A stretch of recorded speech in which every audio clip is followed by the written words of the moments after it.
نہ کی جائیں۔ یہ کہتے ہیں کہ ایک عورت ہے وہ 10 بیویوں کی کہانی گھر میں رکھتی ہے اور محفل سماع رکھتی ہے، میلاد کی محفل رکھتی ہے، اس کے لیے کیا حکم ہوگا؟ دیکھیں 10 بیویوں کی کہانی تو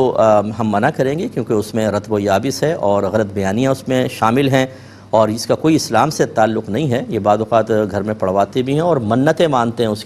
اس کی کوئی شرعی حیثیت نہیں، اس سے اجتناب کریں۔ محفل سماع رکھنا قوالی جس کو کہتے ہیں، اگر تو وہ ایسے مفتیان کرام سے فتویٰ لے چکی ہیں جو محفل سماع کو شروط کے ساتھ شرائط کے ساتھ جائز کہتی ہیں اور ان شرائط کا پاس لحاظ بھی کرتی ہیں، تو بلکہ ان کے لیے جائز ہے کہ اللہ تعالیٰ نے قرآن عظیم میں فرمایا کہ فَاسْأَلُوا أَهْلَ الذِّكْرِ إِن كُنتُمْ لَا تَعْلَمُونَ، تم اہل علم سے پوچھو اگر نہیں جانتے۔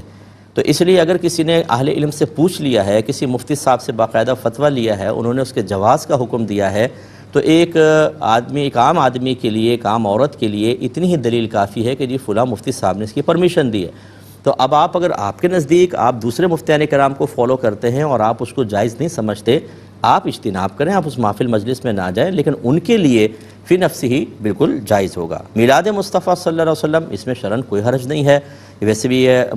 میلاد کا مہینہ آ چکا ہے اور عاشقان رسول جو حقیقتاً عاشقان ہیں، کچھ جو ہیں بیچارے جو بنے ہوئے ہیں، اور اللہ تعالیٰ ان کو حقیقت عشق بھی عطا فرما دے۔ تمام مسلمان تقریباً ان خوشیوں میں شریک ہوتے ہیں، ماں سوا چند لوگوں کے جن کو اعتراضات ہوتے ہیں وہ نہیں کرتے، تو لڑائی جھگڑے بھی نہ کریں۔ کوئی نئی میلاد منانا چاہتا ہے ان کی مرضی ہے، لیکن آپ بالکل